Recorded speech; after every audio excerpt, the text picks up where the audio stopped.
हमारे पास ये दिया हुआ है कि एक हॉलो मतलब कि स्फीयर है, उसको हम लोगों ने बेसिकली आगे की तरफ स्पीड दे दिया है वी नॉट, और एंगुलर स्पीड उसको हम लोगों ने दे दिया है एंटी क्लॉकवाइज सेंस में दे दिया है 3 वी नॉट बाई आर, और एक सरफेस है आपके पास जिसका कि कोफिशिएंट ऑफ फ्रिक्शन है म्यू, उस पर रख दिया है। Right sir, is it true? तो अगर आप देखिएगा ना तो बॉटम मोस्ट पॉइंट जो है वो आपका बेसिकली तो ग्राउंड के रेस्पेक्ट में बेसिकली फॉरवर्ड डायरेक्शन में मूव कर रहा है,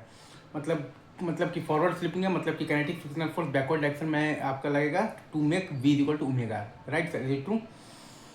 तो क्योंकि आपके पास काइनेटिक फ्रिक्शन फोर्स लग रहा है बैकवर्ड डायरेक्शन में, तो वो फोर्स जो है वो आपका बेसिकली पॉइंट पी से पास कर रहा है, मतलब कि काइनेटिक फ्रिक्शन फोर्स का टॉर्क जो है वो आपका जीरो है पॉइंट पी के अबाउट, मतलब कि आप पॉइंट पी के अबाउट एंगुलर मोमेंटम कंजर्वेशन लगा सकते हैं। Right sir, is it true? तो वहीं हमने लगाया है, तो m v not minus r, और माइनस है आपके पास तो 2/3 एम आर स्क्वायर इंटू है आपके पास तो 3 v not by r is equal to है आपके पास, तो जब आपका बेसिकली प्योर रोलिंग स्टार्ट हो जाएगा तब का एंगुलर मोमेंटम हम लोग बेसिकली यहाँ पर लिख देंगे, तो वो आ जाएगा आपके पास 5/3 इंटू एम इंटू तो v of the pure rolling into r, तो वी प्योर रोलिंग आपके पास आ जाएगा -3 वी नॉट बाई 5,